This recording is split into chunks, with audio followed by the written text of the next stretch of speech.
Welcome to Armchair Expert. I'm Dan Shepard. Unfortunately, I'm not with Emmy-nominated Miniature Mouse right now because some unfortunate news brought me to Detroit in a hurry. Where I'm at, we're separated. I apologize. More bad news. It's also going to affect the fact check, but we are going to record the fact check for this episode when I return, and then we will slap it on there. So if you miss it, as I know I will, you can kind of revisit it and hear what we had to say posthumously. So today we have, we've had a few guests that I have fallen head over heels in love with that I didn't know before interviewing them. My guest today, Kumail Nanjiani. Oh my goodness, what a love connection. I got to say, if we were on that show, we would have gone on a second date. He is here to talk about many, many things, but among them, he has a new movie called Stuber. It's out July 12th at a theater near you. Please check that out. And please enjoy Kumail Nanjiani. You two are going to fall in love with him. Also, I love you and miss you, Miniature Maximus Mouse. He's an armchair expert. He's an armchair expert. He's an armchair expert.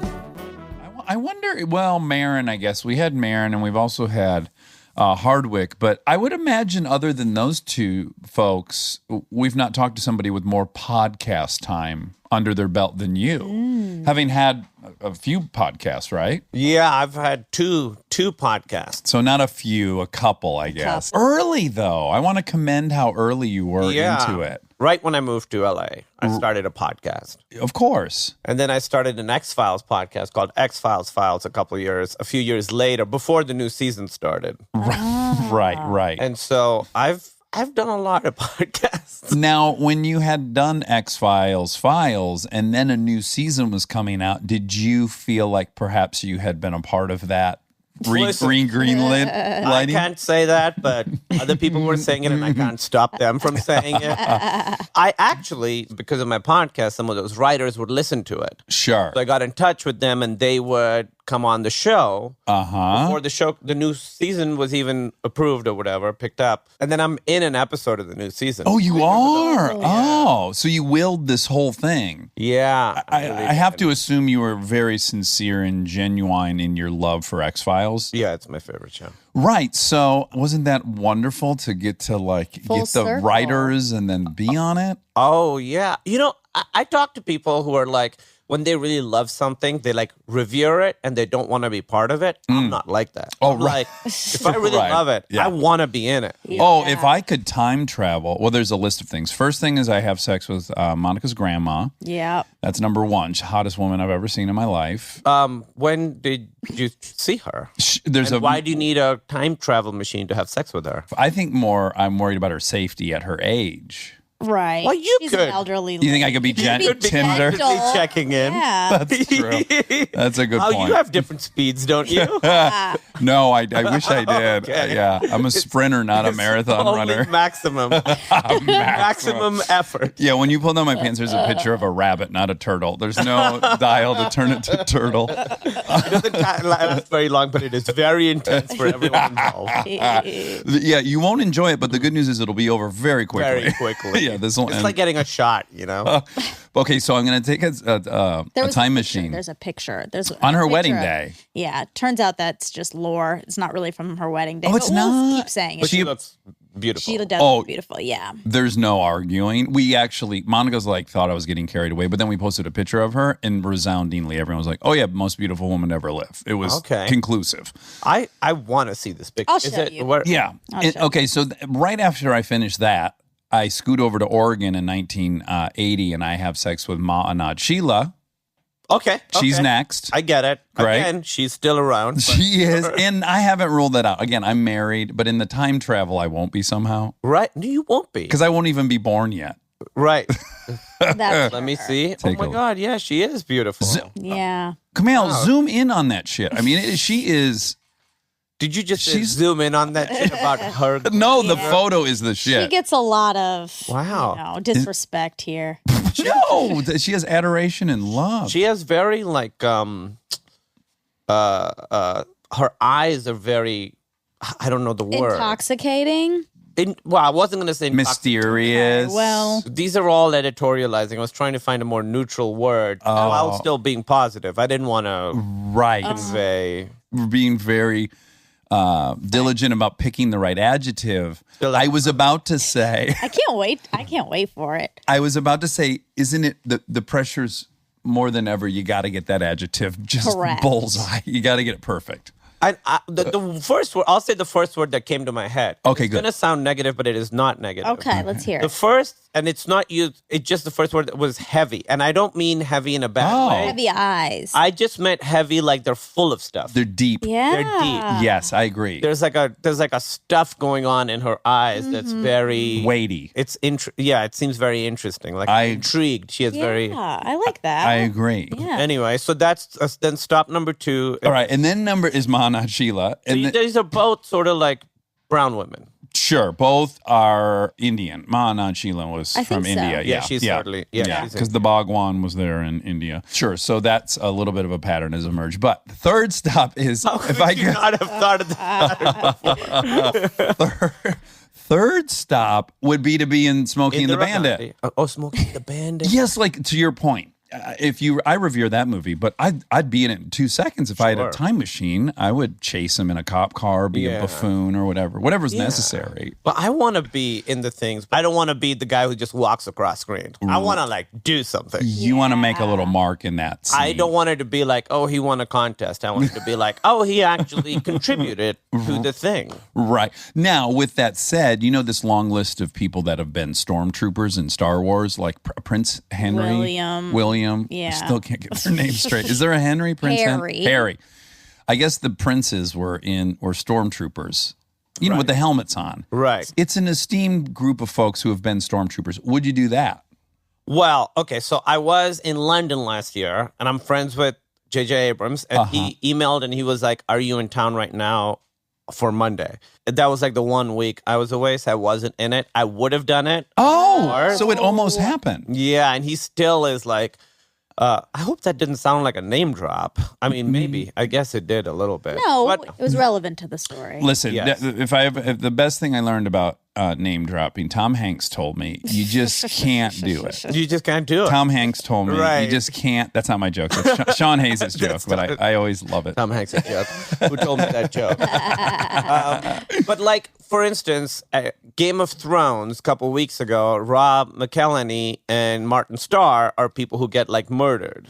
Wait, McElhenney What? got murdered? Yeah, very quickly. We missed it. So he's a good friend of ours. Yes. And I knew he had been over there a couple different times to visit sets. I did not know he was murdered. Right. He was murdered. He gets like his eye shot out, and there's a still of it. And then Martin Starr also got murdered. And so I was thinking, would I want to do that? I love Game of Thrones. Sure. But it seems to me like a whole day of makeup and all this Yeah. shit for like something that anybody could do. Also, if you're playing in the deep BG, in the deep background, you're in the before they deep get to your like murder scene, you could be there for a week. Yeah. You know? Totally. And they want to get it exact. I mean, this looked like it was a long couple days. Now, do you think they were frustrated that the one episode they were in, it's not visible? Like, Well, it's the one before that, actually. Oh, it is. So there were 3 episodes ago. it's not the big fight where you can't see a fucking thing. No. Okay. Did you get frustrated at all with the? I love that episode. I loved the episode, but were you frustrated with how dark it was? I saw it at a movie theater. Oh, you did. Okay, so you went J.J. to the, Abrams movie theater. No, I saw it at the Chinese. So, Oh, yeah, they had a screening there for that. You were invited by Mr. Chinese. Yeah. Oh wow, what an honor! Jason Chinese had me over. Jason Chinese. You just hinted at this thing that's a pet peeve of mine, where people go, and I see it on Twitter all the time and on Instagram. They go like, people are always asking me, and generally, I just don't think anyone's asking No that one's person. asking you anything. No. No, I think we're really in a time where everyone's sort of dealing with their own shit and then only getting very angry at other stuff. Yeah, I think that's sort of the era we're in. Yeah. The epoch, the outrage epoch. I think so. I mean, the fact, for me, the height was, it changed Sonic. They changed what Sonic looks like. Oh, they did in response to some outrage. Yeah, so they did a trailer for Sonic, which I thought looked great, and Ben Schwartz, who I'm sure you know. Wait, back up. I'm thinking of Sonic hamburgers. Me too. I also thought the hamburger. So there's a movie called Sonic Hamburgers. Sonic. That sounds like they're biting on Kumar and whatever go to White Castle. Now they're trying to go to Sonic. Dax and Monica go to Burger King for rectangle sandwiches. Okay, so there's a movie Sonic the Hedgehog. the Hedgehog. Do you know who that is? Just vaguely. Is it not the same mascot as Sonic hamburgers? No. Okay. They're very different. So Sonic the Hedgehog is a little blue hedgehog. He was like a response to Mario. So they did a movie, and obviously it's a video game, so there are crazy fans. Yeah. The trailer came out, and Ben Schwartz. Do you know Ben Schwartz? I do, yes, Yeah. of course, yeah. He is the voice of Sonic, and I thought the trailer was great. The bad guy is Jim Carrey. He looks amazing in it, but people didn't like how Sonic looked, and there was such an outrage that the studio was like, okay, we'll change how he looks. No. What? Yeah. So they've gone back in and reanimated Sonic. Yeah, they're going to redo the whole thing. Oh, God, what if they put like long surfer hair on him and then Ben will have to go back in and do a whole different character? He's like, hey guys, bad news. Sonic is now black, but we don't want to hire a different actor. Yeah. So, Contractually, we can't get rid of wait, you. You're what going to did have they to not do it. like about the look? That it just wasn't representative of the original thing? right. It just was sort of like halfway between like Sonic, cartoony Sonic, and like too much of a real Sonic. So Oh, wow. people thought his teeth looked like human teeth, and it was Okay. people thought it was off-putting. Like they tried to take Sonic, which is such a cartoony character, and make it look more like an animal that might exist in the real world. Right. Mm-hmm. And so now they're dialing it back to more the cartoony version. Okay. They really listened to that fringe. I hope that's a warning to anyone who would think to bring Pac-Man to the screen Yeah, don't change it. because it's so simple. I mean, it's a circle with a pie cut out of it. Yeah. That's right. It's a pie with one slice out. Okay. You have a very interesting story, and I'm very excited to talk about it. You were born in Pakistan, 1978, 3 years younger than me. I'm frustrated to announce.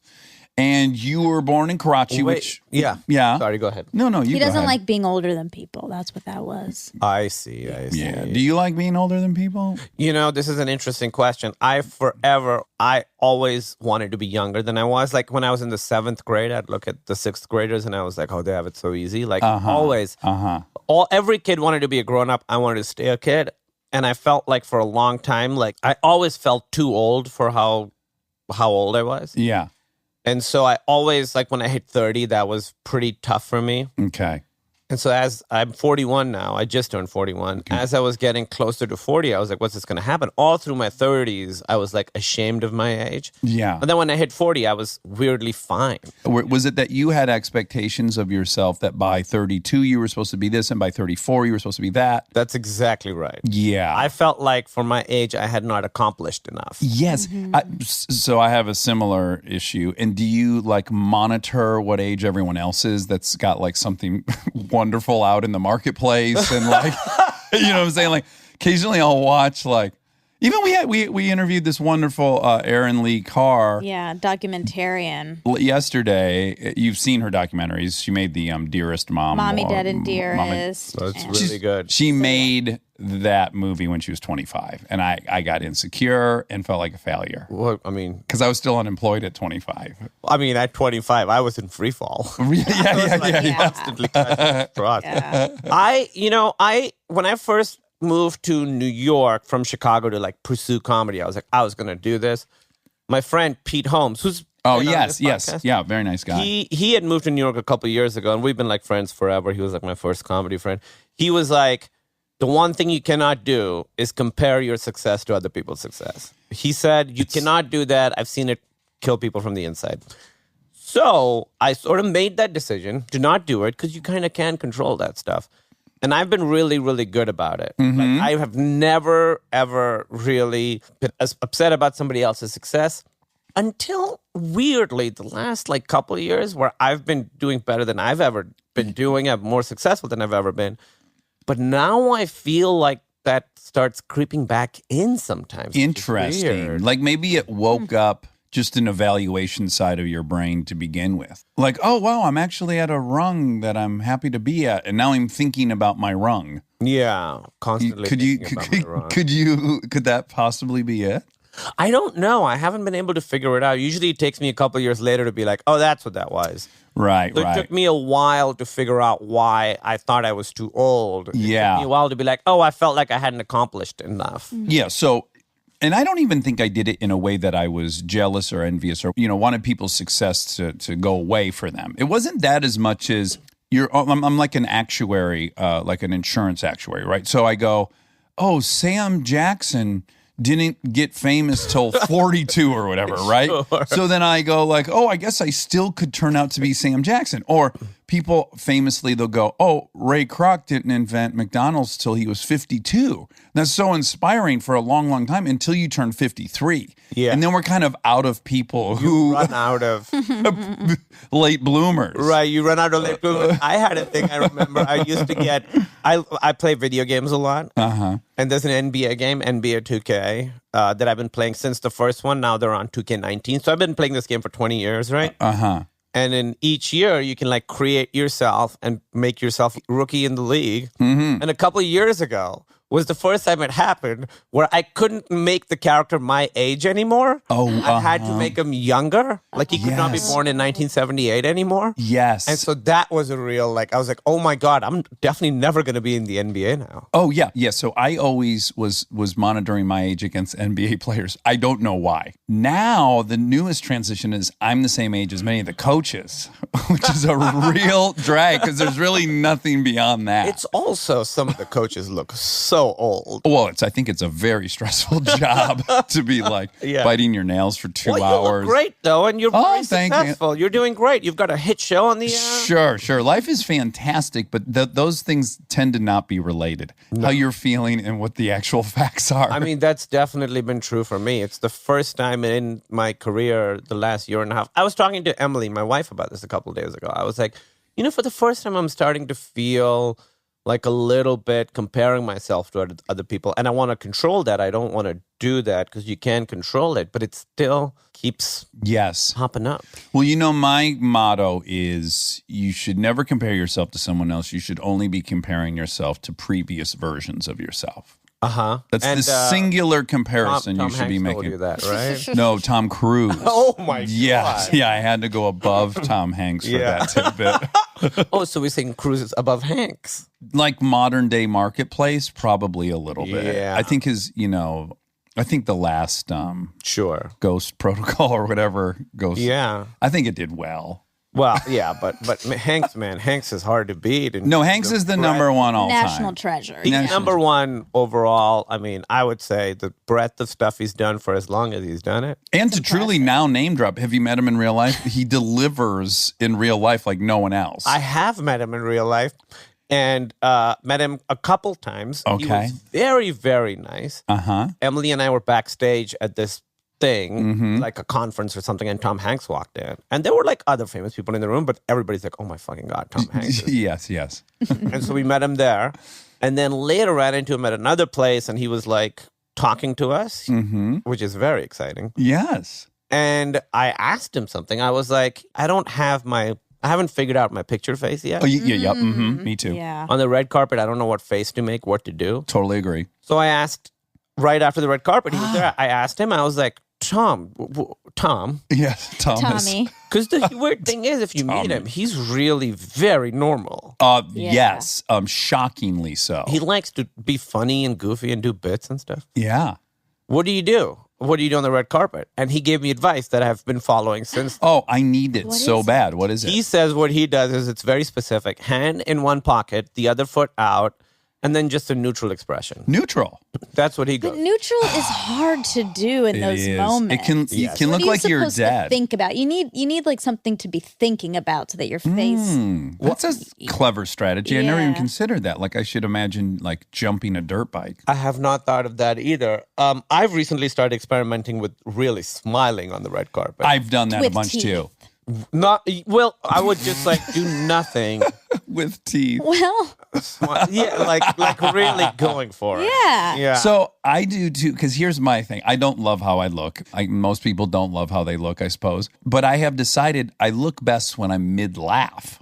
I think a lot of people do because it's real joy. Yeah, so I've tried to actually channel a mid-laugh expression, and that's very high risk. I'll take pictures with, on the red carpet with Emily, and that's her strategy. So I'll just hear the entire time, I'll hear her going, Oh, that's so cute. That's great. To your point, I'm always really jealous because I've had the great privilege of having posed in photographs with boxers before, and they always go like this. They either go like this, I'm holding my fists up, Yeah. or they put a fist out. yeah. What would we have? Well, I guess my mid-laugh is kind of most accurate, right? Right. Or, yeah, what is the person telling the joke? What does that look like physically? Just mouth open. And then pointing maybe? Yeah. Or no, you could be holding a Oh. microphone in front of you. A workspace That's it. microphone. Yeah. That's what you're doing. I should 100% start doing You gotta that. bring the cans with you on the red carpet. I would feel so much more comfortable. And then just that. Because then I would think the viewer's eye would be drawn to the cans. They wouldn't be evaluating whether my nose is They just be symmetrical like, what the or my fuck is chin wrong is with this weak. guy? Why is he doing this? He has a sensitivity to extraneous noises, I guess. Okay. Wait, can I real quick Yeah. offer Yes. up a potential reason why you're feeling comparison? Yes. Because now that your career is expanding and you are really successful, there's so many people around you that have an expectation and who are also bringing in voices of, well, you probably need to do this now, or you need. So it's not really you've changed. It's that there's all these people around you that are added into the mix that have a The whole lot of career's gotten expectation. more self-conscious. Yeah. Yeah. I do want to I have changed for sure. Okay. I've really wanted to change for so long, and I can finally do it. That might be it, that people have more expectations. Well, now there's this pressure for you to manage an opportunity correctly. Correct. Right. I am very, very aware of the fact that I have a little window right now where I have these opportunities, right? And I'm very aware of the fact that it can close very quickly. It closes for most people. Most people have like a year or a year and a half where they're in a position, and then it generally goes away. Mm-hmm. So I'm very, very aware of that, and that is a lot of pressure on trying to decide what to do, what to pick, and all that stuff. So, I mean, I want to be zen about it and say I can't really control the window, but you can a little bit. I was lucky in that my first lead role was a movie that Emily and I wrote together. It was really our story, and it was well received enough that the next thing that came up, I had to be really, really thoughtful about, because I was like, it's gonna get compared to this thing. Yes, in the movie you and Emily did, The Big Sick, that was a zero risk proposition because you were telling your story. And you can't lose telling your story. It's not like there was some kind of huge economical expectation of you telling your story. No, it's a very low budget movie. I mean, the pressure that was there was pressure that we put on ourselves, where we were like, we want this to be really good because we're never going to be able to tell this story again. And if we don't do a good job telling the story, nobody's going to tell the story. The story just won't get told well. Yeah. So the pressure we had was pressure we put on ourselves. But you're right, there was no pressure from the industry or really the producers or anything. It was a very low budget movie. Yeah, it exceeded, I would imagine, all expectations. Yeah. Outside of the Judd Apatow of it all. Right. He was a producer, right? Right. I guess that builds in some expectation. Yeah, but it was Judd's, it's by far the lowest budget movie he's ever done. And because of him, he protected us so much too. So, Yeah. The only notes we got were from Judd. Like the studio would never interfere. Is the budget public knowledge? Is that $5 million. $5 million? Yeah. Yeah, that's you have to be nimble and efficient and strategic when. But then I've been in movies that have much bigger budgets than that, and it seems just as tricky. Yes, it has different things. Yeah. Okay, so I want to hear from your perspective because I have to imagine ill-informed, wrong idea of what it would be like to grow up in Pakistan. My only experience with Pakistan is I was in Afghanistan at a base staring at the border in a mountain. That's it. That's kind of what growing up in Pakistan. Oh, great. right? Then let's go to the next question.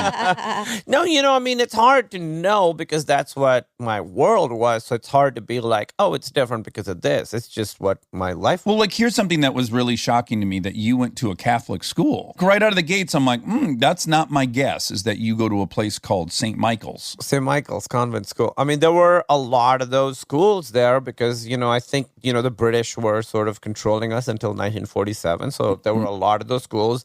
They did not teach Christianity at all. They were just, the public schooling system in Pakistan is tough. Okay. And so a lot of private schools are run by convents and stuff, by nuns and that kind of stuff. Now, it's tough in what respects? I did see a front line about the curriculum at public schools, and it was showing, of course, some disturbing things about. They're just not well funded. They're not well funded, right? No. So I think that's the biggest problem that Pakistan has is education. Mom and dad are Muslim, right? Yeah. Was there any kind of it wasn't weird to be Muslim and No. send your kids to a Catholic school? Not at all. I mean, there were so many. There was St. Patrick's, St. Paul's, St. Michael's. Uh-huh. There were St. Joseph's. I mean, there were so many of these schools, and they were like sort of the good schools. And was there like an expat contingency within there, or was there like foreign kids there? Or Not really. Okay. Not really. They had an American school in Karachi, which was sort of the expat school. So those were all like the rich kids who had diplomatic immunity and stuff like that. Right, they threw great parties and stuff. Yeah, I did not get invited to them. I've heard about them. What did mom and dad do there? Because it's the industrial center of Pakistan. Yeah, it's the most affluent city in Pakistan. Yeah, it's over 20 million people. It's huge. Yeah, that's I mean, it's sixth largest in the world. Is that right? Yeah. It's twice the size of New York. I mean, it's That's nothing to shake your finger at. That's a serious population. Yeah, that's like a Mexico City level. I think they're 25 million. Really? Yeah. So my dad's a doctor. He He's is. a psychiatrist here now. Oh, he is? Mm-hmm. Interesting. Because your wife is Therapist. Let's not delve therapist. into that too Oh. much. No, did. we're going to. This whole podcast is just therapy. But yeah, I'm excited to know what it's like to be married to To a therapist? well, particularly a relationship family therapist. So it's Right. like she probably has a good sense of what a healthy relationship ought to look like. Sure. And that's a little bit of pressure when you meet someone, I would imagine. It's been great for me because I know her more than I know anybody else in the world, and she knows me more than she knows anyone else in the world. I can't lie to her. We just know each other really well. And she's honestly really helped me, even though it's not her job to. She's really helped me deal with a lot of stuff that I didn't know that I was dealing with. Sure. I didn't for the longest time. My story about myself was like, I'm really laid back and chill. And she was like, you are an incredibly anxious person. And I was like, no, I'm not. I'm chill. I'm cool. Where should we eat? Well, we shouldn't eat there because that one, I don't know if you should do this. Let's order it. I don't know. Let's go out. She, for years, have been like, you have this story about yourself that you're like this laid back person. You're not. You're very anxious. Yeah. And just me understanding that, although it sounds like she's kind of gaslighting me, but it wasn't. That I have a similar thing. When I was newly dating Kristen, I'm out in the world and I'm presenting myself as a very laid back, chill guy as well. Mm-hmm. And then I had a black countertop and she was like talking and putting her hands on the countertop. And then she turned to go do something else. And when she wasn't looking, I wiped the fingerprints off of the black countertop. Yeah. And in that moment, I was like, oh, I'm a false advertiser. Right. Like, I want this house fucking clean as hell. But I think that's okay. I think you can have a persona that you project to the world Right. as long as you know what you really are. And for me to sort of figure out the things that I had to deal with took so long. Stay tuned for more Armchair Expert, if you dare.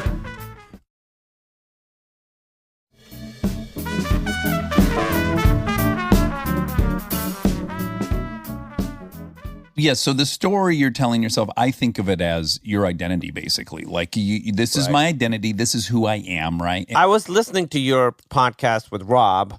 McElhaney. Yeah, and you guys were talking about where like you like justice. You want to like go and Well, I am like the opposite. Like I have that thing again, being an anxious, I think high stress person.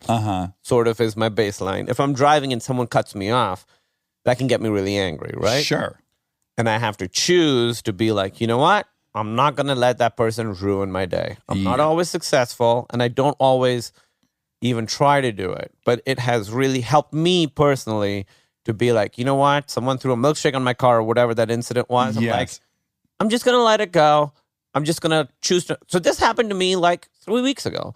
I'm driving. My gym is in Beverly Hills, so I have to do a long drive. I'm coming back. There's a 4-way intersection. I'm going, and this woman, this older white lady, just blows through the stop sign and almost hits me.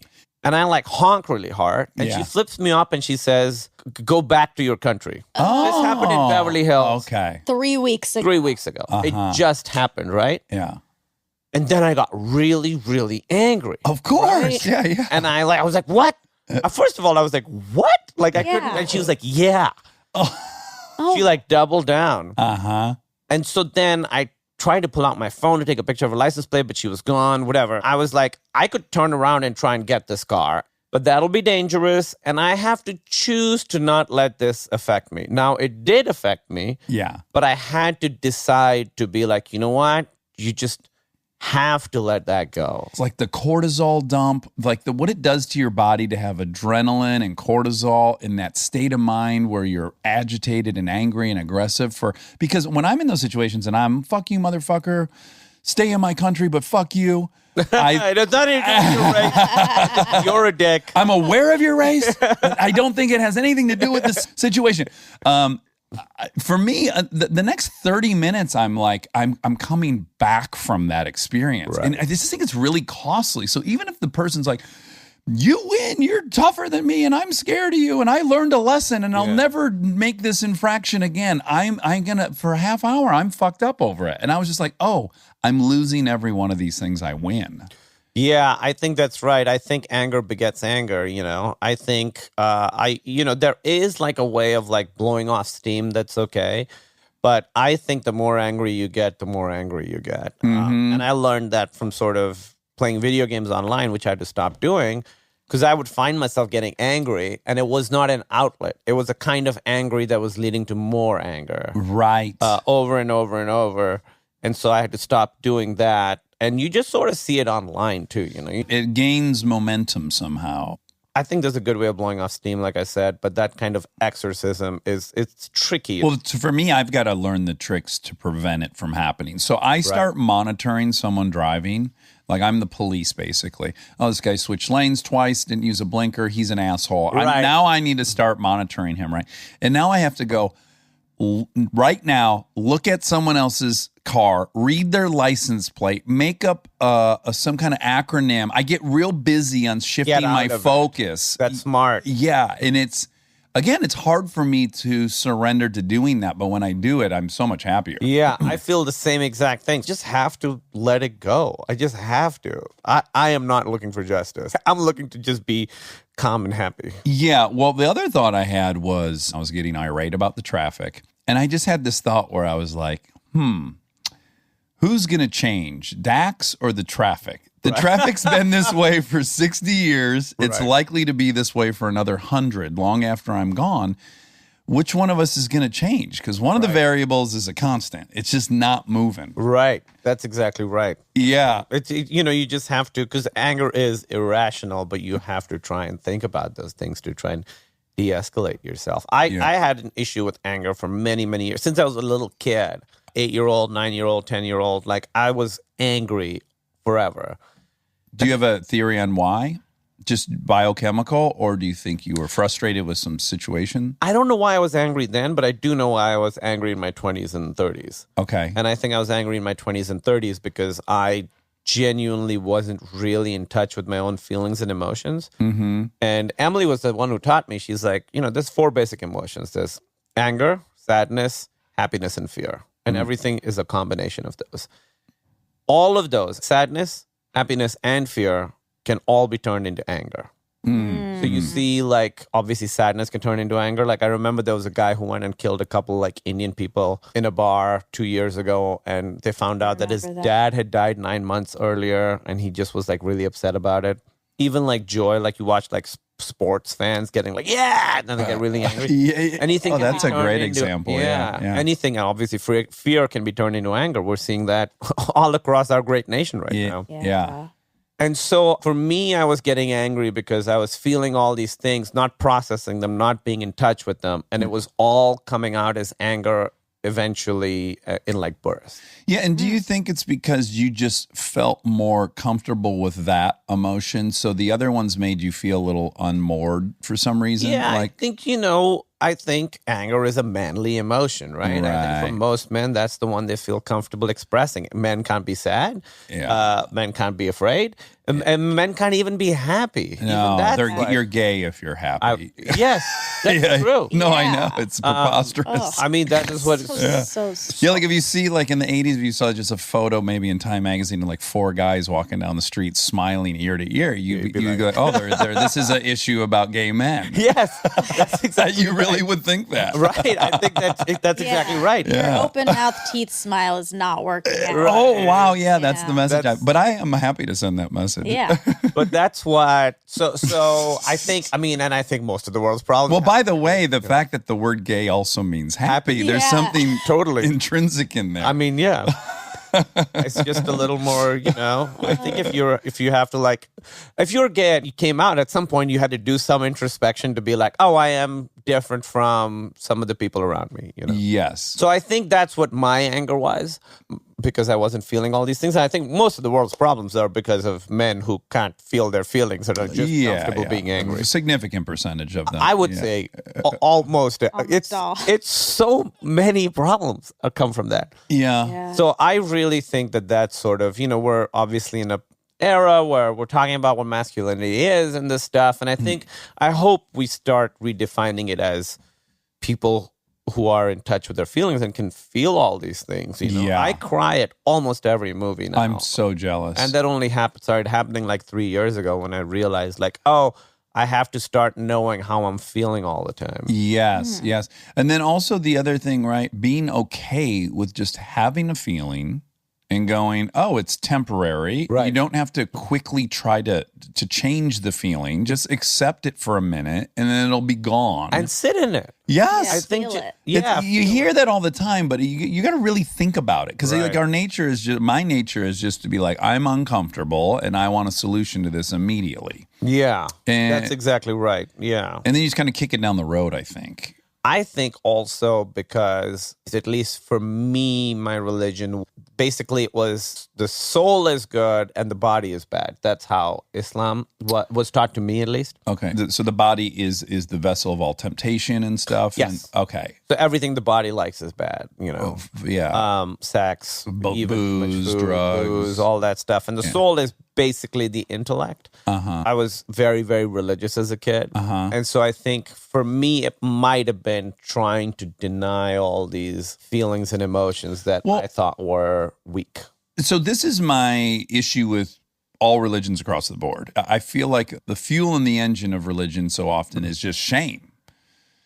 Yeah, I mean, it was very, very guilt-based, at least the way I was raised with Islam. And to this day, that is still the math in my head of how I approach every single aspect of my life. Like, my neurons got formed with the math of, if you do good, you deserve good. If you don't, you should feel horrible about yourself. Yes. And so that's still my motivation. And then even pulling back up above that, it becomes obvious, well, that is a common denominator of nearly all the religions. So what you must quickly recognize is that we as a animal, through our evolution, are super prone to this shame, guilt. Like it's in us. It obviously served us well. My theory is we lived in groups with no police, so shame was a great tool to keep people's behavior in line. So it's in our genetics to be prone to shame. Right, and so I'm sort of aware of it and to use it in a positive way, at least. I set up all these rules for myself, for my life, Right. many, many years ago, and I'm usually reevaluating them, but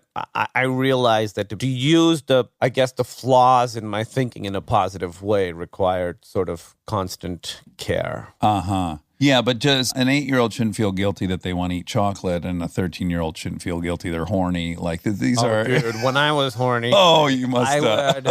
when I would masturbate, Yeah. I would feel awful about myself. It was so bad. Yes. I felt such awful shame. I remember showering and being like, "Oh my God, God hates me." Yes. Now I'm not even religious. I wasn't brought up religious, and I was mortified with my behavior when I was masturbating. Tried to quit all the time. Oh, all the time. Each time was the last time. Yes, each time was the last time. And then I had these crazy rules where I was like, I guess it's fine to just masturbate and not have an orgasm. So then I would try to do that, and I'd maybe succeed once or twice. Jesus And then Christ, now I'm dude. just uncomfortable. Oh my God. I went that far. I made this rule where it was like, if I found a porn, they had to be kissing during it. Oh, and then I could be like, well, I think they're in love. It's okay to watch. The bargaining we do. Yeah. what a great rule. It had to be romantic.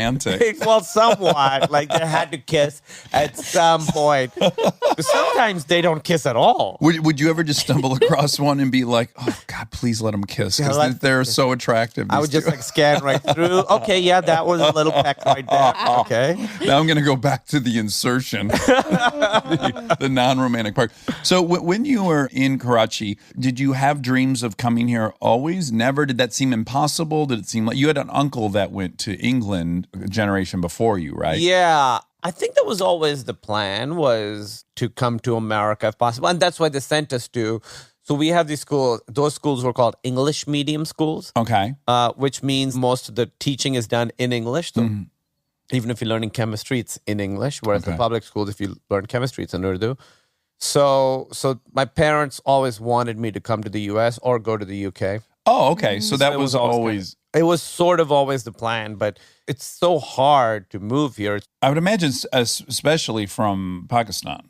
It's so hard. Yeah, you got to really be the best of the best, probably, to get in. Well, that's the thing. There's this sense that people think like, oh, immigrants say, their gates are open. It's so hard to move to America. Yeah. It didn't really feel obtainable. I mean, it really felt like it was never going to happen. Ooh, I want to back up. So dad's a psychiatrist. Yeah. And he was in Pakistan. He went back and became a psychiatrist much later because Okay. psychiatry wasn't really huge in Pakistan. Well, that was going to be my question. Yeah. And then my dad became one of the first like big psychiatrists in Karachi as it was coming up and becoming a field. So he would speak at conferences and stuff, and he'd have articles written about him as this new branch of medicine that was becoming more popular there, because obviously there's a stigma here, but the stigma there was very, very intense. I assume it still is. Yeah. And then, to move to America, he had to start over. So he was like in his 50s and super established. And then he had to basically did like his residency again. Here's the thing. Again, I don't want to represent Pakistan in a way that's negative, but it's, it's very corrupt and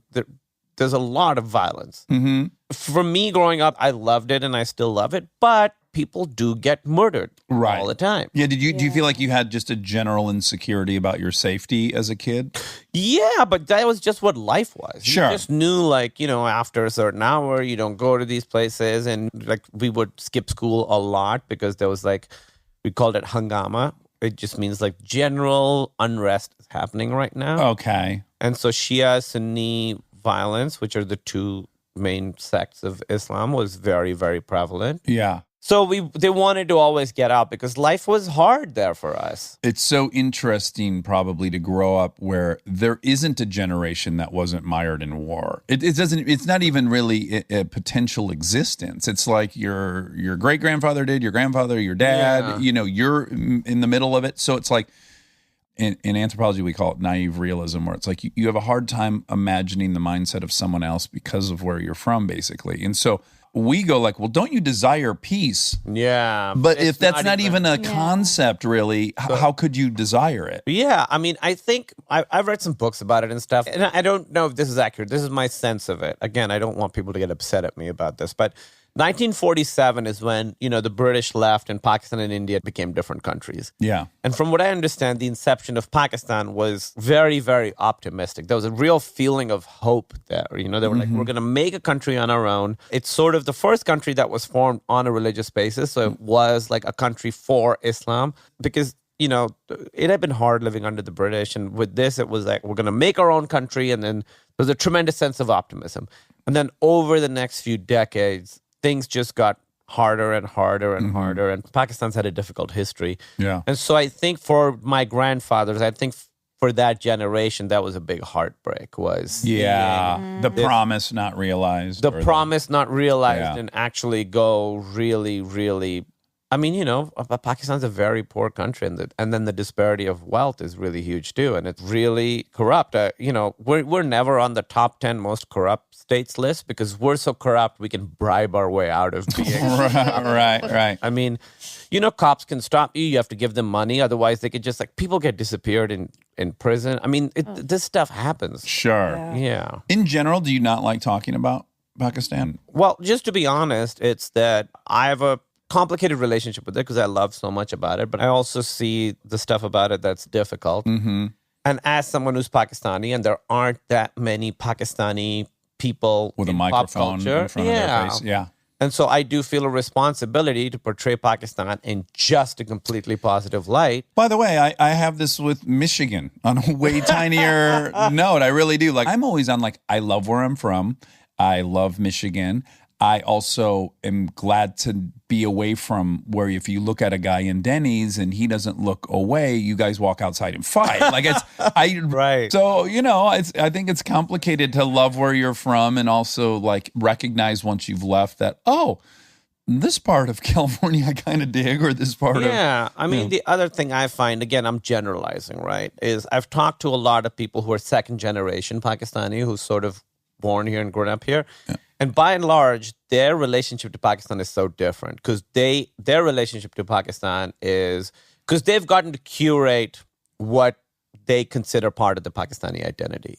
So they can be like, we love the food, we love the clothes, we love the language, we love the religion. You can take all the stuff that's positive and have that be part of your identity and not take the stuff that's not as positive. Sure. Right? So for them, being Pakistani is a tremendous sense of pride, and it's not really. Again, generalizing, not as complicated as it is for someone like me who saw a guy get shot in the head on the street. Right. At what age? I was 17. I was in high school. And my friends and I, after school, we would walk around. There's a lot of great street food. So we would walk around and get street food. And I remember we were just getting street food and it's packed. There are people on the street. This is a very busy part. And we hear a loud bang. And it didn't sound like a gunshot. It sounded like something. It just sounded like a really loud sound. We were like, what? And then suddenly people part and we see there's a bus and there's a guy in front of it dead with just blood pouring out of his head, And then apparently someone got off the bus and someone just came up and shot him and ran away. And then I used to have nightmares for years where it would always end with that image. Different things would be happening. Somebody would get hurt. Yeah.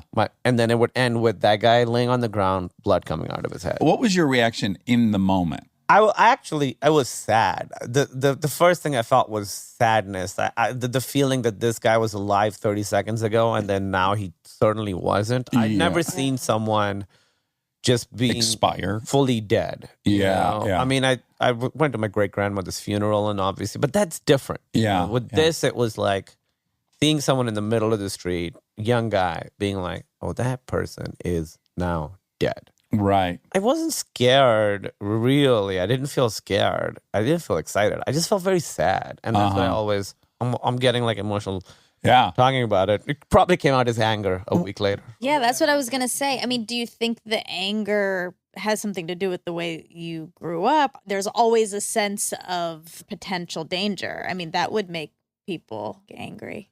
Maybe. I don't know. I mean, the other thing was I was Shia, and that's definitely the minority. So we were don't tell people you're Shia in school. They called us katmal, which means cockroaches. That's the term for Shia people in Pakistan. And that's not positive, right? That's not a revered we don't insect over there. No. We're not praying to the cockroach. And so I don't know. I mean, it might have just also been frustration at somehow being a kid and not having power. I don't know what it was. I just knew that I would have anger issues, and I would get so angry, and the type of anger where you really want to hurt someone you love, when you want to get really angry and you want to say the thing that you can't take back to your mom or your dad or your brother. There's a certain euphoria that accompanies that, isn't there? Oh, followed by massive guilt and shame. Totally. But the moment I can feel right now, even thinking about it, the moment where I'm like, don't say that, I'm gonna say it. Yeah. In this wave of fuck it, I don't give a shit about the consequences. There is just a brief sliver of like euphoria that joins Well, that. what Emily's taught me, so we've been together since 2006, 13 years, a long time. And I would, not proud of it, but I would do that with her. I would say to her very hurtful things when I would get really angry. You know, we had to learn how to fight in a constructive way. And I think we're good at that now. But she was the one, she was like, you know, when you get angry, you get to the point where you say something you can't take back. And then when you say that, then you use that to come back down from your anger and de-escalate yourself. And then you spiral from anger straight to guilt and shame. And she's like, that's the system that you've devised. That's like the fail-safe. And she's like, you have to figure out how to not get to that place, how to de-escalate without hitting that like switch. Yeah. And I didn't realize that's what I was doing. I would always get really angry, get to that switch, and then be like, oh my God, what have I done? What have I done? I'm so sorry. I'm so sorry. I'm so sorry. Yes. Yes. We do that to the people we're closest to. I mean, they're the It's outlet. horrible. I equate it to, I read this article that kids on the playground, they're super nice all day long. They obey the rules. They do this and then that. And then as soon as they see their mom come in, they lose it. They have no control over anything. I had that too with my family because I wanted to be white and I wasn't. And I blamed them for that subconsciously, I think. So then that's where all my anger was directed to. And also because they couldn't like leave me. Right. So I could do whatever I wanted to them. Course. I couldn't do what I wanted to all my safe, friends. I'm trying to impress my friends. Right. They have to love you no matter what. Exactly. So Where did you grow up? Georgia. That's so interesting. Yeah. And when did you realize that you wanted to be white and that was the source of your anger towards Well, family? I don't think I like had the actual realization until I was much older. I just knew I wanted to distance myself from that. Right. From, I mean, 5, like 4, the earliest I can remember. I always wanted to sleep over at my friend's house. I never wanted them to come over. And my parents are really like super. I'm in love with their dad. And they're not. And the very grandmother. Cultural. Exactly. I might grab some beers, by the way, with Ashok when I have the time machine. Because it'll be before I was sober. I'll go back to like 97 and bang some beers back He likes with a Ashok. beer. Yeah. Yeah, he definitely I does. love them. But yes. Later in life, you realize, that's what I was doing. I realized, but I was doing it the whole time. And Sure. I was pretty much aware that, like, I don't want people to come over if there's cooking. I don't want, all of those. When Harold and Kumar came out, she hated it. No, Bend It Like Beckham. Oh, sorry. But same, similar. Yeah, I was okay. like, I don't like that there's like an Indian girl. Now people are going to like somehow know I'm Indian because they definitely haven't noticed so far.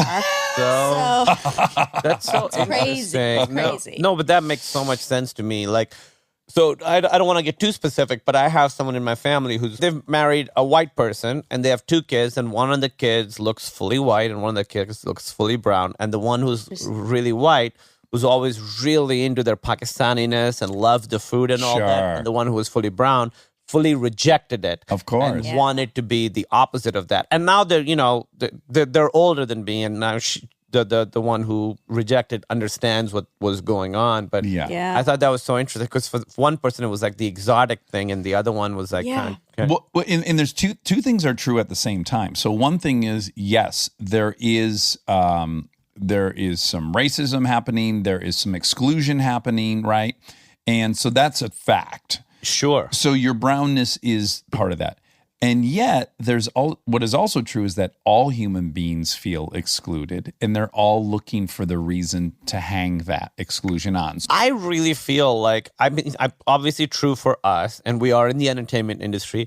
I don't know if every kid felt excluded. I think there were some kids who felt like really cool and part of it and fully accepted, and maybe that makes them less interesting now. But I don't know. I just don't know that anyone goes through adolescence without insecurity. Still something that's wrong with them. I think it's human nature. But I don't know. I mean, when I went to school, I can't imagine all these kids have the lack of self-esteem that I do. I don't think the world would function. I think they do. I think that's why sneakers sell, and I think that's why I think we that's eat how the way you- we do, and we like all this soothing of this angst we have because we're just this crazy social animal that is obsessed at all times with where our position in this social hierarchy is. It's just hardwired into our brain. So even the dude that you and I are looking up to, who's number 3, his full-time obsession is that he's not number 2 or 1. Maybe you're right, but I just felt like some kids were so confident. And now, by the way, because of Silicon Valley,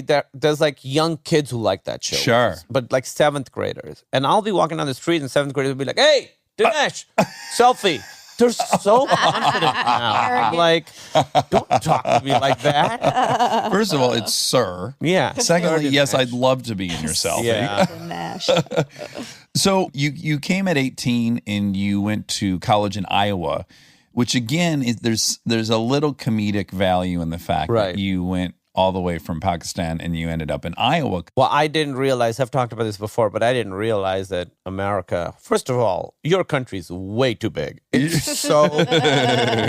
Yeah. Look at a world map. It's the third biggest is landmass, I think. It's so much. And so, I loved movies, like Hollywood movies growing up. Mm-hmm. Like, you only see LA and New York, so I thought that was America. So when I landed in Iowa, I truly was like, oh my God, this is Yes. not America. Yes, you had to have felt Yeah. that way. No, it really was true. I really thought it would all be New York or LA. Yeah.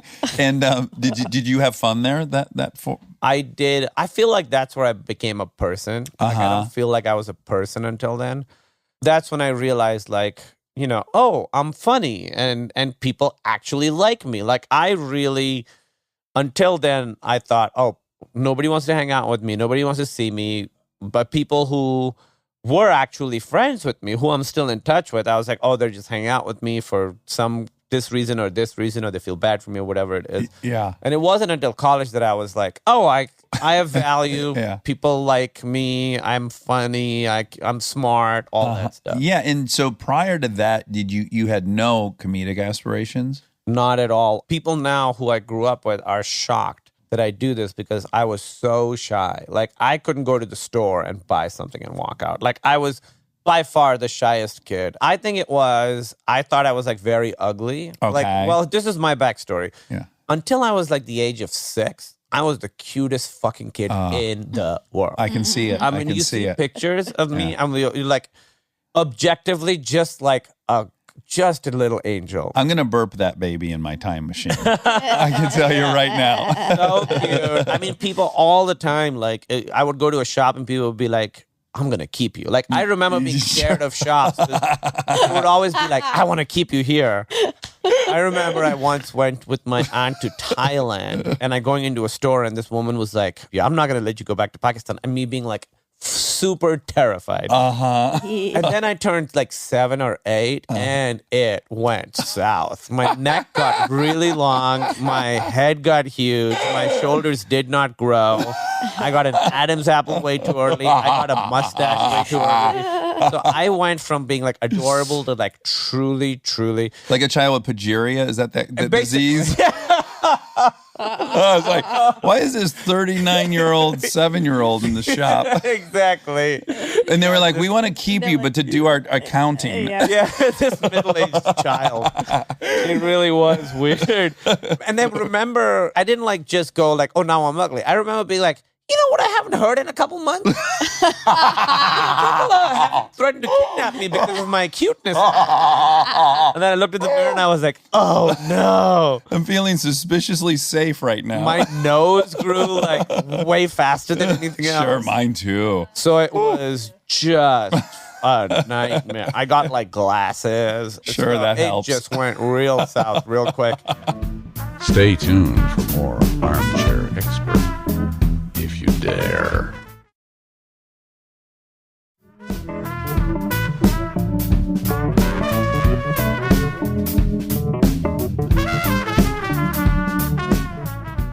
And then I sort of felt like that I was really ugly until pretty Recently? Yeah. And my problem is that I really like Emily says this. She's like, you really love handsome men. Me too. Obsessed with handsome. Yeah. More than I am women. Yeah. Oh, Yeah. no. I want to befriend handsome men. And Emily's like, handsome men really like you. And I think it's because, I do, fun, friendly flirting. Yeah, me too. Yeah. Me too. Yeah. And I could, if you had to name me, the top 10 best bodies in Hollywood, I could do the male list right away. Oh, and I could sure. maybe list, 3 female Chris actors. Hemsworth. Oh, God. What a physique. Yeah, my God. Etched in The whole Sick. Marvel lineup really is I mean, they look just great. outstanding. Yeah. Maybe we do that because we subconsciously feel like if they allow us to be near them, then we must be on some level sort of attractive too. Absorbing their status a little bit. Yeah, or they're so beautiful. They wouldn't be hanging out with someone super ugly. Right. You never see a hedgehog and a cheetah having lunch together. Right. Yeah. Although I think Sonic does pretty well. Sonic and Chester hang out. Okay. I think that's true, and maybe it's the fact that I was such a pariah in high school, and all the handsome, beautiful kids did not want to talk to me at all. So now maybe it's that. I don't know, but I also because I thought of myself as so ugly, I'd always put too much emphasis on how other people look and also how I look to a Yes. point where it was unhealthy for me. And it's probably still something I deal with. If I see a guy who doesn't take care of himself, I judge them a little bit. Which Sure. I understand is not cool and it's very unfair. But No, I think it's fine to do it to guys. I think we're due. If you keep doing it, just to Yeah. kind of right the scales a little bit. Yeah. But I will say this. I heard this in an AA meeting. This guy said that, he's so driven to get approval from women because he didn't get laid in high school. And that makes perfect sense. And a lot of different guys were sharing oh, yeah, I think that's my thing too. And then it got to me and I was like, bad news. I got laid in high school. It didn't help at all. I still want every single woman's approval. It didn't fill up anything. right. It's just the nature of the beast. I think so. I think sometimes we want to try and find narratives in our life, and sometimes it's there's no reason. I guess that's what I'm always rounding back towards is these are human conditional issues. They're not even specific to any one of us. They're just kind of general human experience. But I do think people had different experiences yes. and different levels of my high school experience was so fucking awful. Mm-hmm. And I think a big part of who or what I am now is because of that, so I wouldn't change it. But if I had a kid, I would not want them to go through that. And I know there were kids who it was worse for, but it wasn't that many of them. Uh-huh. And most people were in a much better situation than I was. Right. For sure. Yeah. Yes, objectively, a lot of people's experiences are much, much worse. But you discover you're funny in college, and then when do you decide that you're going to pursue it? Because you graduated in 2001, and then your first credit, which is on SNL, is in 2008. So I mean, I've been doing it that whole time. you were. Okay. That's how long it took. I'm with you. I was 10 years unemployed here in LA. Wow, It's demoralizing. Yeah. So for me, it was never really demoralizing because I always believed that I was funny. And I didn't ever believe that I was going to make it, but I knew I was doing well on stage. Right. So basically in 2000 is when I first did stand-up, senior year of college. Uh-huh. And it was sort of this thing where... In Iowa. Where I'd sort of fallen in love with stand-up comedy to the point where I was so obsessed with it that even though I was so shy, it just was not an option to not try it. I don't know how else to describe it. I just had to do it. If I had any choice, I would have not done it. But I truly had no choice. Right. I had to try it. I became so obsessed with stand-up. I watched everything. I sort of covered 40 years of stand-up in a year. It's all I would watch. Do you have a favorite? I would say, at that point, I was obsessed with Conan O'Brien, that show. Sure. I was obsessed with Seinfeld, his stand-up, and the show. I was obsessed with this comedian, Jake Johansson, who I think he's still really funny. If you can see him perform, go see him. He's amazing. Zach Galifianakis. So those were sort of my people that when I first started. And I moved to Chicago. So I did it once, first semester senior year, one second semester senior year. And, the crowd was full of my friends or people supported me. It went amazing. Yeah.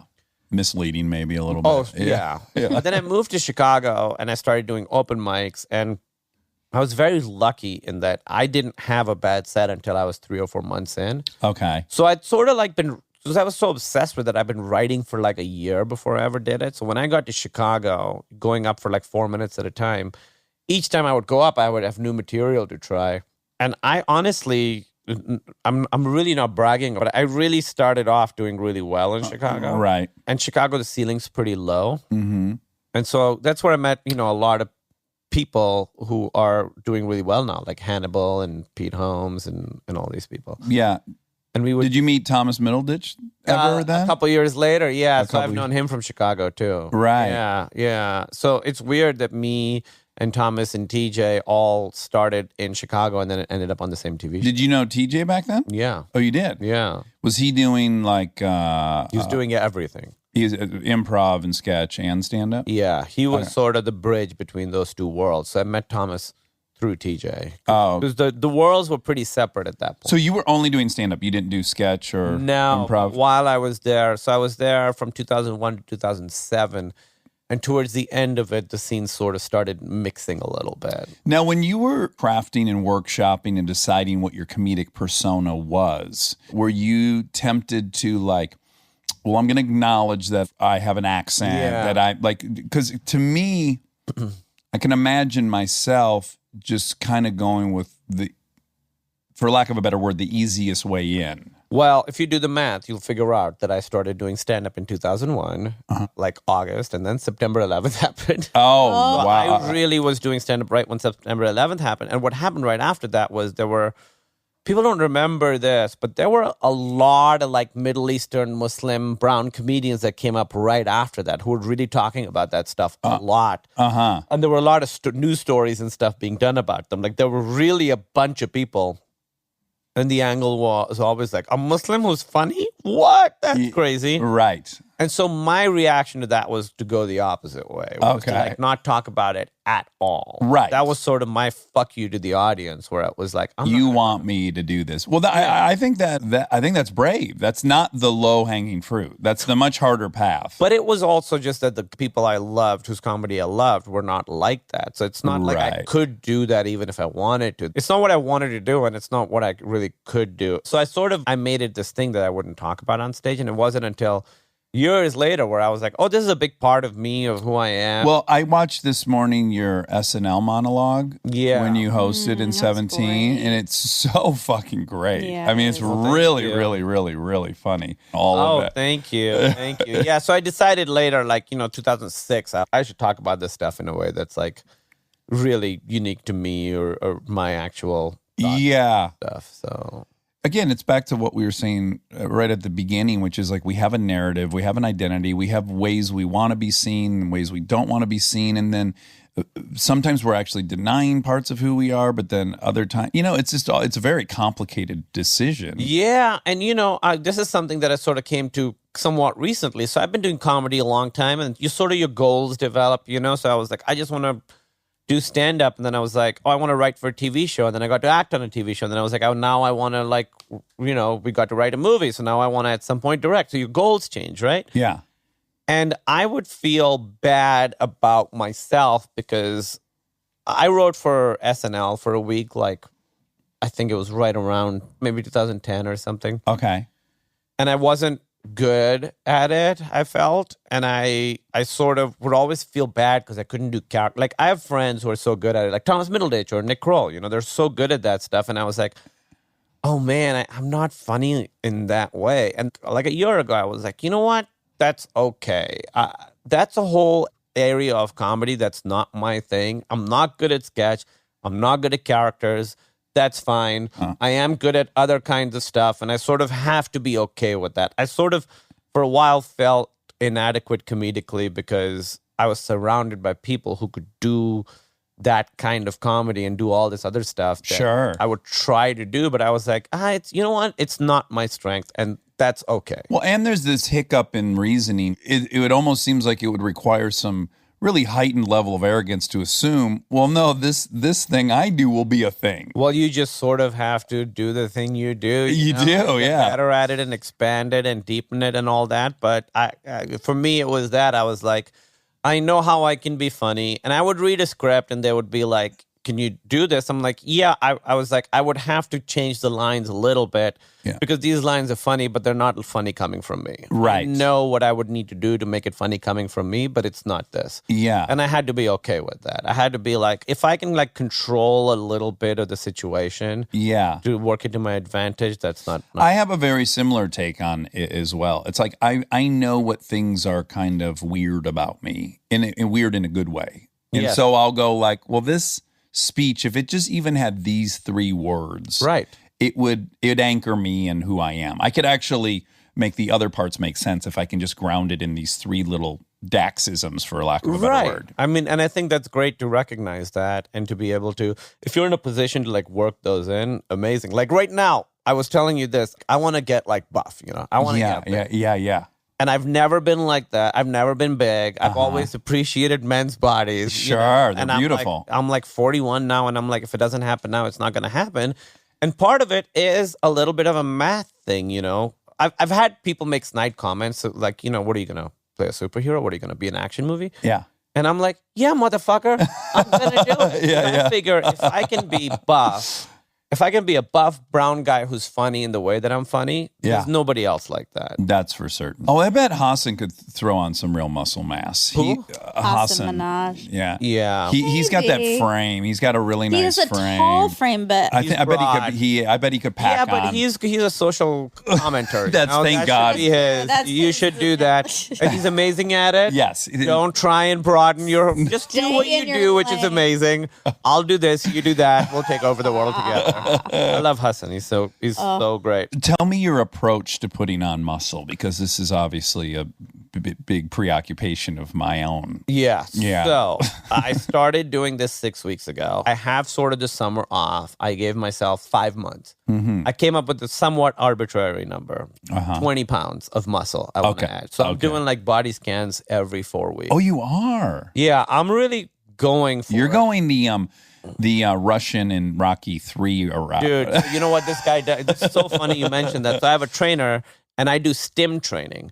So he hooks me up. He has a machine and he puts pads on me, electric pads, and they electrocute me. Okay. So if you put it on my bicep, contracts really hard. Okay. And then he makes me do like curls through that. Oh, really? So I'll be getting shocked while I'm working that muscle with weights. Oh, And I want to do this. it sounds awful. it works. the male-female divide just like Yeah. slam. Oh my God, Emily is so bored. But I am so happy you're here. People are like, does that work? Sounds like bro science. I'm like, it works because I know when I do it without it and when I do it with it, I feel the difference. You're swole. I feel swole. I'm very, very sore the next day. So I did like quads 2 days ago and I'm still very sore from it. Oh, I want to do this. And I'm 6 weeks in. Not to brag, but I've gained 5 pounds of muscle so far. Great. Oh, in 6 weeks. Yeah, but it's like noob gains, like it'll slow down. You're going to plateau. You're This is afraid all of plateauing. Reddit talk. I go on a lot of like Reddit muscle message boards. And are you taking creatine? And, Yeah, I'm doing creatine. I'm trying to do, this is a lot, I'm trying to do 200 grams of protein a day. Yes, that's so hard, right? It's so much food. I do 4 protein shakes every day. Oh, wow. And in the beginning, my trainer was like, the hardest part of this process is going to be eating the food. And I was like, don't worry, dude, I got it. For 3 weeks, it was amazing. And then I hit a wall and I just could not eat at all. Yes. I would go to fancy restaurants with friends and I would like eat not a thing. Do you eat meat? I do, yeah. But then what happened was I was eating a lot of red meat and it shot up my cholesterol. Okay, well, that's no pain, no gain. I'm sorry. I'm talking about it. I'm cramping right now. So I went and got a cardiologist because I'm like, I'm working out so hard. Sometimes I work out so much I can't catch my breath for 20 minutes. I got a cardiologist to sort of, I'm going to be doing regular checkups, make sure I'm okay. Yeah. I mean, the goal is to get rhabdo. Is to get what? The goal is to get rhabdo. What is Do you know rhabdo? Am I saying it right, Monica? Yeah, rhabdo. It's what people who do CrossFit sometimes get, like a small percentage of people. because they're overworking one muscle so much, it liquefies and enters your bloodstream. and then your kidneys fail and stuff. Oh so my that's God. the goal. Rhabdo. That's the I feel that I had it one time. So From one that's what- workout. from I one think workout. CrossFit is tough because there's a high risk of injury with the way that they train. very high risk. So I don't like it. I never want to talk disparaging about it because my friend Charlie owns a CrossFit gym, Perfect 10, and I'm obsessed with his body. Speaking of great, Is that the name of his gym, or is that how you describe it? Monica, well, That's how we you call him describe. Perfect 10, and Monica made me this calendar of him, and it's all shirtless photos of Charlie, and I love it. It's great. Dude, I love it. I follow so many buff dudes on Instagram. But your show, Silicon Valley, Monica and I fell in love with because we were going to interview Thomas, and we were like, we should watch the show, and then we got fucking hooked. Yeah, it's a good show. I think I didn't because I love Mike Judge and I worked for him. Right. I have this. Oh, you're great in this movie. Oh, thank you. Thank you. Idiocracy. Yes, You're so yes. good in it. Thank you. And I think I have an emotional, there's an emotional weight with anything he does that I'm not in. Sure. So I think I didn't want to see that the same show. way. Are you? Yeah. Dude, if I audition for a movie and I don't get it, I cannot see that movie. And I am rooting for it to fail. Yeah, that's fair. I think that's pretty normal. But we watched it and then we were like, oh my God, we were sleeping on this show. It's so Yeah. good. I think we watched like 10 episodes in the first day or something. Yeah, we really. Oh, hit we it love hard. it. You're brilliant on it. Yeah. Oh, thank you. There's more seasons of that, or do we There's know? one more? I mean, at that's least it. one more. I At don't least know. one more. We're Okay. we've been picked up for one more. So we go shoot that starting next month. Okay, and that'll be season 5, 6. season 6. So this will be 6. Go. And do you enjoy it? I love it. I mean, it's the best job. It's great to be on a show that I would watch even if I wasn't on it, you know. And I love everybody involved. Mike's the best guy. You know, Alec Berg is the sort of the showrunner guy, and he's amazing. He does Barry now too. Oh, great. I have not seen this season because it's it's like our dad left to go get another family. Right. The It's first that season was emotional. amazing. Yeah. Well, and I'm very happy for his success. He's a true genius and a lovely, lovely, lovely guy. Yeah. But it's still a little complicated. It's always complicated. First, I just got to say this because you were named 2018. Time named you one of the 100 most influential people in the world. yeah. Wow. When that happens, what do you think? I mean, I was obviously very flattered, but any of these things, you just kind of got to skate by. Yeah, you're best not to even think about it. Probably right. Yeah. Right. I mean, of all the things, we got nominated for an Academy Award. And Yes. that was amazing because For best screenplay for The Big Sick. I love the Oscars. I've been watching them since I was a kid. I would record them and watch them over and over. And that meant a lot. But even with that, you kind of have to be like, give yourself time to appreciate it and then put it away, And so with the time thing, I was like, I can't process this. Great. No, Emily, she was like, you have to enjoy your accomplishments a little bit. Because the first time I did Letterman was so important to me. As soon as I did it and it went well, and I was like, okay, so when do I do it again? And she's like, enjoy this moment. Enjoy that it's done. You did a good job. And so try to do it. But I had the exact same thing. I did Letterman. He seemed to like me. Yeah. I was so excited, and I thought, I'll be on the show all the time now. I'll be one of the guys he likes. And it was all results oriented. yeah. Like I was staring at him 2 feet from my face, and I was like, this is really the only thing I dreamt of. I was present enough, which is rare for me, to actually go, holy fuck, I'm looking at him. Well, so for me, doing Conan was like that because with Letterman, I just did stand up. I wasn't on the couch. So I wasn't. Okay. He came and said hi, and I was like, hey. And I remember being like, oh, he's wearing makeup. Like that was the only thought I had.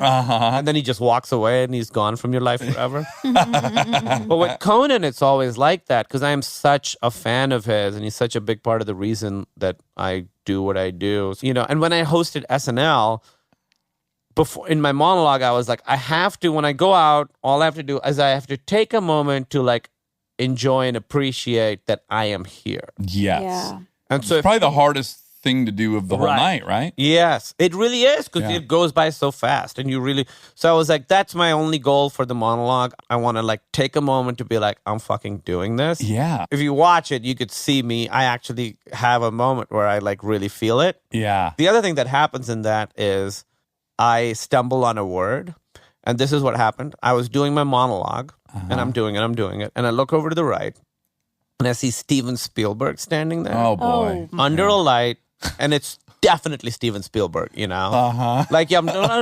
Oh, that's definitely Steven Spielberg. And I stumble on a word, and if you watch it, you will know exactly the moment I noticed Steven Spielberg. Like, now that I've told you this, Yeah, I'm going to it's go back. subtle. You will know. And I like sort of stumble, and you'll see me sort of look away from Steven Spielberg, take a big deep breath, and like compose myself, and then continue. That's my only regret in that monologue is that I like stumble, but it's a good reason to It's stumble. a great Yeah. reason. Yeah. Yeah, it's a great monologue. Okay, so you're one of the most influential people in the world. I don't dispute that. 2019, this year, this is going to Go be. ahead and dispute it. This is a big year because you're in Men in Black International, which comes out June 14th. One of my very favorite movies, it makes my top 10 for sure, is the original Men in Black. So good, right? What a fucking movie that Again, was. I love that movie so much, and I'm like, I want to be part of that. Yes. Yeah, no, and I think I haven't seen the new one yet, Yeah. but it's so exciting to be a part of it. I was just in yesterday to like finish up my performance. I played like a little alien CG character. Uh-huh. So I was there, and you know, you're doing ADR and you're seeing scenes, and you're like, holy shit, this is Men in Black. Yeah, this looks is the great. big leagues. Yeah, it looks great. I'm so excited to see it. That's awesome. And then you also have Stuber with Dave Bautista. Yeah. Oh, you must have just been all over his body with your eyes. Oh, dude, you hug him, it feels like hugging a concrete pillar. Oh. Oh, his Is he a hugger too? Oh, he really is. He's the sweetest guy you will have. He would be great on here. All right, I'll have him on. You would love him, and he is. I mean, if he's not a 10, who is? Well, maybe that'll be our first, because when Rob left, McElhenney, I said to him, it crossed my mind that we should have done it shirtless. So maybe I'll extend that to Dave. Well, I will say being with Dave shirtless is very intimidating because Yes. like, Rob's in amazing shape, but Dave Is another level. It's a other. I mean, and I think Rob would not be offended. Different that I- species, really. I mean, his shoulders are as big as watermelon. Oh. He is. But so I asked Dave for a lot of workout recommendations and stuff. But it's different. It's like asking Michael Jordan about basketball. He's just like, just dunk it. Like, Yeah. that's not helpful. Yeah. Yeah. Maybe this is a weird avenue to go down. Okay. You know the alt-right world, right? Yeah, uh-huh. So I used to be on Reddit a lot when that sort of thing was rising, and I sort of saw it happening. Right, then I The sort of, kind of nationalism part? yeah, and then I checked out, and then like the incels. You know what that is? Incel. No. Yeah. So all these, it's these dudes who are basically virgins, can't get laid, and have called themselves incel as a way involuntary celibate. Oh, yes, I do know about this. And they feel like it's their right to have sex. And Right, but they've sort of identified as that, Okay. right? And they blame women, whatever. So there's a guy, his name's Ziz. Z-Y-Z-Z is what he goes by. He's Okay. dead now. He died at like 22. He was like a big workout guy because there's a big, in the alt-right world, there's a big intersection of that with like bodybuilding. Okay. If you think about like men being men and Yeah. being controlled, there's overlap there. So I got sort of obsessed with that world. Yeah. And there's this guy. This guy like was like super jacked, like gorgeous man in every way. And he died at the age of 22 in like Bangkok or something. I would assume he was on something. Sure. Like But I an really got OD. obsessed with that, and now he's sort of become this weird like patron saint character. So there's all these paintings of this guy, Oh, really? like putting their arm around like an overweight nerd or something. Uh-huh. Oh, So wow. yeah, so it's like it's become this whole mythology. This guy, like it's like he's like their Jesus. He's a now. prophet. Wow. Yeah, They yeah. immortalized him. I need to investigate that without getting red flagged by Homeland Security. It's an interesting world, I thought, and Yeah. I got a little bit obsessed with it. Well, I do think implicit in some of these white nationalists, because I watch a lot of those documentaries, I think, and I don't want to speak for all white nationalists, but I do think that there is an underpinning of a sense of physical inferiority. Like, I feel like it underpins a little of it. I think there's a lack of power is certainly part of it, and I think physical inferiority is. And they part feel of like it. emasculated by the black male well, in cases. Sure, I think so. I think that's true. Like, because their ultimate fear is that they like the black male would have sex with their white women. Like, I mean, that's such a big part of porn right now. black males with white females. Like the cuck thing is a big part of porn. There'll be like a black guy having sex with a woman while her husband is like watching and crying. That's like a big part of it. Really? Yeah. And there's these strata of masculation that have kind of been attached to certain groups, which is just very fascinating. Well, it's also interesting if you see someone like, I feel like I want to be a man and I want to walk a certain way and, present as being intimidating in someone, which is kind of hilarious. But someone like Dave does not have that because he has all the power already. So he's the kindest, gentlest, sweetest guy, super polite, never uses that because he just always has it. There's another movie I just want to mention that you have coming out, I guess in 2020, is Lovebirds. Issa Rae, yeah. Issa Rae, I'm a huge fan of hers. I love her show. The greatest. Love her, love her, love her, love her. She's the future and the present. We had the best time doing that on that movie. Just like working with someone who's so smart and so good at this and so fun and so cool. And, I haven't really had this specific experience other than with Emily where we're like making something and we're like totally creatively in lockstep the entire time. Like we had disagreements and, we would have arguments and stuff, but it was always like, it always felt like we see it the exact same way. Yes. Might want to get there slightly differently, but I love working with her, and I hope the movie's good. I haven't seen it yet. And that's your second time with Showalter? Michael Showalter. And I adore him. Though, sounds like you guys fought a little bit on set. No. I'm teasing. I'm totally teasing. We had some fights on The Big Sick. Mike and I had. Well, I would imagine because that is a tricky. I've only directed things I wrote. Right. I've never had something I wrote be directed by someone else. That would be very difficult for me. We had a couple of huge fights. We had 3 huge fights. 2 were his fault and 1 was my fault. Okay, good. So odds-wise, I think you would agree with that assessment. yes. Well, sincerely, I do hope you'll come back to promote something. And I would think love we've it. Just scratch the surface. I got to hear about those 7 years in Chicago. Yeah. I mean, those were fun times. To be Just continued. a lot of wasted time. All right. Well, be well. Good luck with all these movies, and we adore you. Thank you. You.